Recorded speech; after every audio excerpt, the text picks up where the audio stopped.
Hey guys, it's me again, and I am so sorry for this video being so late. Basically, it's just me telling you the last little bit of my trip in England, which wasn't all that much. As most of you guys know, I was supposed to be in London for 5 days, and I think I left off in my last video saying that I was going to London the next morning. But what actually ended up happening was I was only there for 2 days. And then I ended up coming to Florida, which I had always planned to go to Florida afterwards, but I ended up coming a little bit sooner than I anticipated.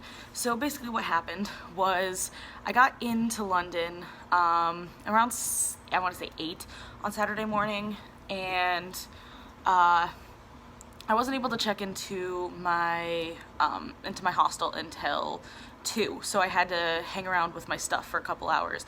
And so I wandered around a couple bookstores, looked around, I had a lot of fun. I ate at a Subway that had completely different things than our Subways usually do, so that was really interesting because I had to get something that I had never had before, and I was like, I just want my regular Subway sandwich, but I ended up getting something entirely different, and that's perfectly fine. It was really interesting though, because it's not at all what I expected. And then, yeah, as I said, I went to some bookstores, looked at some art shops, and I had a really good time. And then I went to my hostel, and I checked in, and I was really tired. So I dropped my stuff off. I wandered around for a little bit, but then I just went back to my hostel about 4 in the afternoon, and I just decided to spend the rest of the night in. And I was just, as I said, I was pretty exhausted at this point because traveling is exhausting for me, as with most people. But like being on the train is pretty exhausting, and trying to navigate the subway system is pretty exhausting. So I spent the rest of my night in, and then I decided that the next morning I would get an early morning start, and I would head over to my other hostel because I was staying in a different hostel the first night than the other 3 nights that I was supposed to be there. And there's a specific reason for that, but anyways, I went to take a shower, and this is when everything went wrong. The hostel that I was in was kind of uncomfortable because, well, first off, I was supposed to be in a girls-only dorm. Something went wrong and I wasn't, and so that already made me just a little bit cranky. But then I had a friend who was like dealing with some stuff, and it was just really upsetting, and so I was talking to them on the phone, and then I brought my phone into the bathroom with me. I was just texting the person, and I realized that there wasn't really a safe place for me to keep my phone, because I wanted to have it near me at all times, because it was one of the things that I didn't want to get stolen, so I couldn't leave it in the room, but I couldn't really leave it anywhere in the bathroom. So I decided to take it into the shower with me, which was a dumb decision. I should have just left it on my bed, but I took it into the shower with me, and I placed it on a ledge at the top of the shower, figuring that it would be fine. It would be fine there, it wouldn't get wet or anything, and my phone's waterproof anyhow, so I wasn't too worried about that. But something went wrong, and the light switches, they're motion censored, but they didn't sense any motion, so they turned off. And so it was pitch dark, and I was in the middle of a shower, and it was pitch dark, and I was like, what am I supposed to do? So I reached for my phone to turn on a light, because my phone has a flashlight on it, so I reached for my phone so I could get a flashlight so that I could figure out how to turn the lights back on, or at least have some light to shower with. And my phone slipped behind something that should have been plastered and wasn't. So it slipped behind the shower, so there's like the wall, and then there's like the shower, and there's like this little ledge, and this little part should have been plastered, but it wasn't, so when I reached for my phone, it slipped underneath there. So my phone was in between the wall and the wall and the shower, and I was like, well, I don't know what to do. So I finished my shower, in the dark, by the way, and I went down to the reception desk, and I'm like, hey, I have a problem. My phone is behind the shower. What do I do? And they're like, I don't know. And I was like, well, can you come see it? And I had looked around a little bit, and I had seen at the very bottom of the shower, there was like a little piece that was kind of pulled up a little bit, so I pulled it up a little, and I shined a different light, because I brought another flashlight, to see if I could see my phone down there, because I figured it slipped all the way down. But I couldn't see my phone in there, and I didn't really know what to do, but I figured if we had like those claw hands that I can't think, mechanical hands, you could just reach in and grab it, and I wouldn't have to like dismember any part of the shower or anything. But we couldn't see it down there, so we didn't want to do that, and so the lady at reception said she was gonna wait until her manager showed up at 9 o'clock. Well, the other problem was that To get into my room, I needed my room key, which I had been keeping inside my phone case because that's where I keep things generally, because I usually keep my phone on me, so if it's something that's important, I'm going to keep it in my phone case if it fits in there. So I had quite a bit of money in my phone case as well as my room key, so I couldn't get into my room. And so I had to sit out there for a couple hours and wait for the manager to show up. And it was like 7:30 at this point in the morning, and the manager wasn't going to be there until 9. So I waited until 9. The manager showed up and said, "We can't do anything. We called the maintenance people, but they don't work on the weekends," and it was a Sunday. So I was like, well, okay, so I'm just gonna sit here and do what exactly? I was like, well, what exactly do you want me to do? Like, well, you can get another night in the room and we can get it tomorrow, possibly. And they said possibly, which scared me because they said they didn't think that the maintenance people would actually for sure show up, which is like really concerning. And I was just like, why wouldn't they show up? But they weren't sure if the maintenance people were gonna show up at all. So I said, well, what do you want me to do? He said, well, if you wait until 12, my manager will be here, because I thought he was the manager, but apparently there was another manager, like a more important manager. He said, if you wait till 12, the other manager will be here and he can deal with it. So basically what they were doing is they were playing they were playing hot potato and just passing the issue onto someone else. And I was like, I'm sorry, I need my phone today. And at this point, I was already intensely stressed out because it had been a rough couple weeks, and I had decided that I wasn't really having a good time in London on my own. It wasn't that I didn't enjoy London or that I didn't enjoy traveling or anything. It's just I was bored of being on my own. When I was in Oxford, I had other people around me, and it was fun, and it was great, and even though I'm an introverted person quite often, I don't like being in a big city all on my own. Like, if I had had a family member with me, none of this would have been enough to make me want to go home. But because I was all alone, and because it had just been so stressful, just doing nothing, having no money, having no way to get to my stuff, all these different things, having to deal with it all on my own, while I was able to do that, I just didn't want to do it. So I kind of thought that I wanted to go home as soon as possible. And I had been able to get to my laptop, thankfully, and I was able to text people from my laptop and figure some stuff out, but I still needed my phone.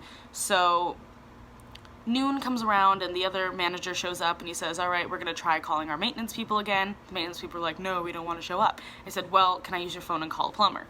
And at this point I was just like, I will pay however much I need to get a plumber here, but they wouldn't let me call a plumber because apparently I can't call my own plumber. So that was really frustrating because they were just they didn't seem to care that I had lost my phone. They're just like, well, it's not our fault, but it really was because it was their system malfunction as well as their not properly made equipment that was part of the reason that I lost my phone. So, I mean, really, realistically, it was kind of a little bit of everyone's fault, but turns out they knew that the lip wasn't sealed. They just hadn't put up any signs. Apparently people had lost things in the lip before, they just didn't care enough to fix it, which was very frustrating, because they should have at least put up a sign like, by the way, don't set things here because you will lose them, but they didn't. Anyways, finally, they got some kind of person to show up, but they told me that it was going to cost me 400 quid. And I was like, that's a little ridiculous. By the way, that's like $600 basically is what it would cost to get the person in, because they said they were going to have to take the entire shower apart. And I was like, I don't think so, because at this point I had done some research and I had gotten a new room key at this point, and I was able to get into the bathroom, and I had somebody call me on my phone, and so I could feel where my phone was, and I had determined that it was in the middle of the shower, which means that you couldn't go from the bottom and get it, and you couldn't go from the top to get it, but I had seen that the caulking on the side was already ripped, so I thought if you just ripped that completely off and pulled it open a little bit, you could slide your hand in, or a mechanical hand, and just grab it out. And I already figured this out because it wasn't too difficult, but nobody else seemed to care enough to... Sorry, my phone fell.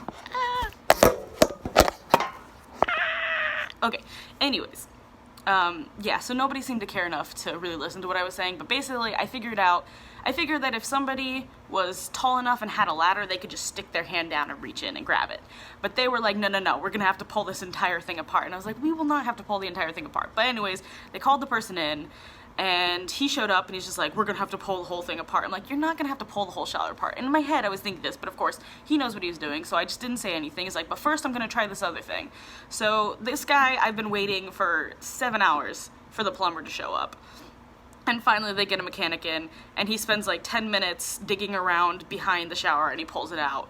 And he's like, wow, that was really easy. I wish you had called me sooner. And I was very frustrated because I had been waiting for 7-ish hours at this point for somebody to do something because I wasn't capable of doing anything on my own, and every time I asked if I could do something, I was told I couldn't do it, or if I asked for a specific thing, they wouldn't loan it to me, or they wouldn't give me instructions on how to do anything. And so I was trying my hardest to get something done, and they were blocking me at every step of the road, and it was just very frustrating for me.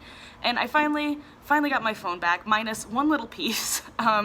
My pop socket, the top of my pop socket ripped off when they were pulling it out. But, you know, I'll take the loss because I got my phone back, and I got my room key back, and I got my money back, and so I got everything back, and then I checked out like 4 hours after checkout time, because at this point, basically they just kept telling me to wait, so I refused to check out until they dealt with my problem, because what they wanted to do originally was they wanted me to check out and give them my information, and then they would send me my phone once they got it, if they got it. And I was like, that is not acceptable to me. I need my phone now. I have been asking for it for a couple hours. Anyways, it was a very frustrating situation. But I finally got my phone back after having camped out at the reception desk for like 6 hours, and then every time someone walked by, they kind of glared at me. I'm like, I'm not leaving until I get my phone back. And I did eventually get my phone back, and it didn't end up costing them anything, and it didn't end up costing me anything. So I was very thankful that we finally sorted it out, and I was very thankful that they finally helped me deal with the problem. And then I checked out and I went to my other hostel. But I waited around a couple hours. I was just trying to do something because at that point I was just so tired and I was just exhausted, and it was just really difficult to deal with this situation. Just really, really stressful. And I know it doesn't sound like a super stressful thing, but at that point I had gotten no sleep, and I was just exhausted and tired and alone, and I just wanted to go home. So I decided that I was going to go home. Quick little caveat here is it wasn't just all of that was part of the decision to go back home. I have a friend at home right now who is dealing with a lot of stuff, and then back at home there's just a lot going on.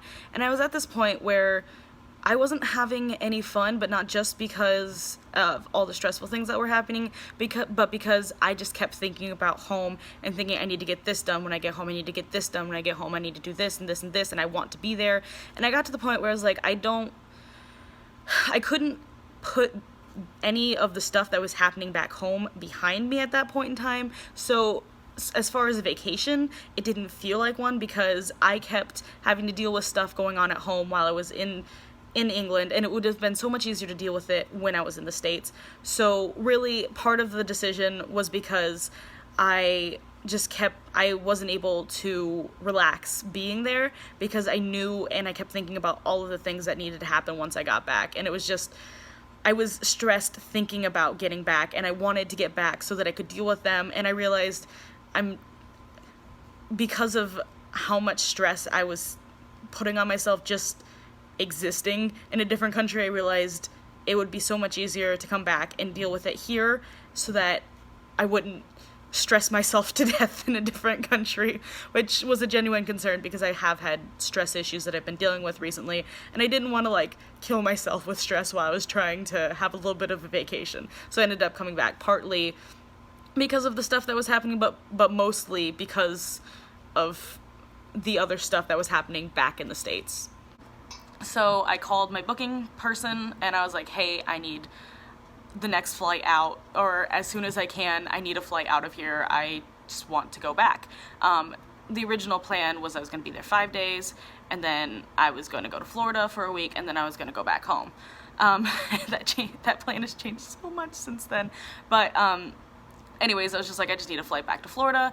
And they said, well, we can't get you one today. It's going to cost like $2,000. But if you want one tomorrow, it's only going to cost you like $300. I was like, okay, that'll work. So I switched my flight and I went to the other hostel that I was supposed to be staying at. And that one was horrible.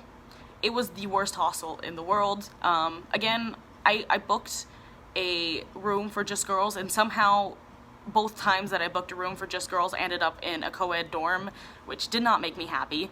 And yeah, so I got to my hostel, the bathrooms, both of the bathrooms, like the big bathrooms, were under reconstruction, so the only bathroom they had was one that was like horrifying. I have a video, but like I can't even show you because it's so bad and my mom would like kill me for having stayed there. They had the toilet paper was just on the floor because they didn't have a toilet paper holder, which I think was a little bit weird. And then the soap dispenser that's supposed to go, you know, like on the sink, was also on the floor on the other side of the room from the sink. So you had to walk over to the other side of the room, squat down, pump the soap, and then walk over and wash your hands. And that was just really weird and awkward. But the worst part of this entire situation was the fact that there was a ginormous window in the bathroom that didn't have curtains at all, and it was like at like this height. I don't know if you can see, but like right at my belly. So like right at my belly when I'm sitting down on the toilet, and I was very uncomfortable with this. Like, why in the world would you do that ever in a bathroom? But they had, and so at this point I was just like, I just guess I'm not gonna use the restroom till I get to the airport then. And it was just really, I just didn't feel comfortable in that hostel at all. And so finally, anyways, I ended up sleeping the night and leaving because my flight was pretty early in the morning, and I ended up having to take like, it was like 2 hours of traveling by underground to get to the airport, which is alright because it was a whole lot cheaper than any other method. Because originally I thought, you know what, I'm so tired, I'm just gonna Uber there, I'm not gonna try to figure out the underground, because sometimes it can be really difficult. Anyways, then Uber ended up costing like 50 to 75 pounds, and I was like, yeah, not about that. So I ended up taking the Gatwick Express, which ended up only costing like 20 pounds, so that was pretty good. It was a whole lot cheaper, and I ended up managing to make it perfectly on time, and everything was fine. But yeah, and so then and then I got on the plane, and I came back to America, and I got in, and for some reason, I don't know what, but they flagged me at customs, and I had to sit in, well, like, I'm just like, I got off the plane, going through customs, and then they're like, come with us, please. And I was like, did I do something wrong? They're like, come with us, please. And I was like, did I do something wrong? Like, can you tell me what's going on? And they would not tell me what was going on. They just kept saying, please come with us. And then they took my passport and refused to give it back to me, and I'm just sitting there in customs, like, with my phone, trying to tell the person who's supposed to pick me up that I'm gonna be late because I'm stuck in customs. And they're like, no phones. So they just kept yelling at me every time I tried to like pick up my phone. I was like messing with the case on my phone, and they yelled at me for using my phone. I'm like, my phone's not even on, I'm just messing with the case. And they were like freaking out, and they wouldn't tell me what was going on, and I asked multiple times, like, can you tell me what's happening? And they just kept saying, it'll be a minute. But it was like 20 minutes, and then finally they started asking me a bunch of questions, and I was like, what did I do wrong? Like, I don't know what I did wrong. And the person said, you just showed up. And I'm like, what does that even mean? But eventually they told me that because I changed my flight, and because I was flying alone from a different country, and I don't know, because I paid cash or something, which is funny because I didn't pay cash, but they said because I paid cash, that my flight was suspicious, and they thought I was carrying drugs or something. And I was just like, I don't have any drugs, you can search my stuff. And then finally, well, the frustrating part of this was like, they finally told me, but they didn't tell me until after someone came up to me and said, do you have your passport? And I said, no, you guys took my passport. And then they freaked out because they couldn't find my passport. So they lost my passport. And then finally they found it, and they figured it all out, and I finally got to get into the airport. And I was, at this point, I had been up for 18 hours, so I was pretty loopy already. And then they were like harassing me in customs, and it was a disaster, and I was just super tired, and I wanted to go home. But then the person picked me up, and then we went out to eat, and then finally I got to go to bed. But I flew into Florida, not into Iowa. A lot of people think I'm back in Iowa. I'm not yet, I'm still in Florida.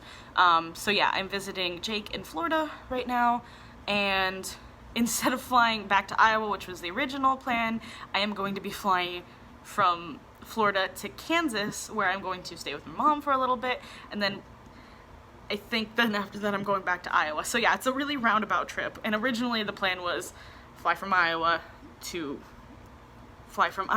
England, to Florida to Iowa, and now it's from Iowa to England to Florida to Kansas to Iowa, so it's a little bit of a round robin here.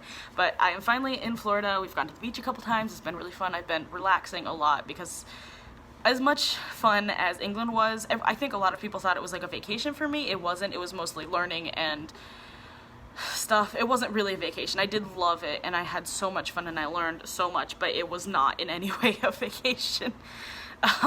It was just so much more work than I think I've ever had to do in my life, honestly, to keep up with this class. And it was really great and I loved it. But yeah, it was a lot of work, and so now I'm getting my chance to relax here in Florida. I don't know if you can tell, but I'm pretty sunburnt because we went to the beach yesterday and somebody, not me, forgot the sunscreen, so I've gotten a little bit burnt. But yeah, I've been having a great time, and that is the saga of how I got back home, or back into the US. Yeah, I'm not home yet, but that is the end of my trip to England, and thank you guys so much for just sticking with me through this whole time. Sorry that it's like a week after the fact that I'm finally telling you how the story ended, because a lot of people have been texting me. They're like, hey, what happened? You just kind of like dropped off, like we don't know what happened, we heard you're back in the States now, what happened? And like just a bunch of stuff, and people are, so I finally decided that I just have to tell everybody how it went down, and so that is it. Yeah, thank you so much for listening. Stay shiny.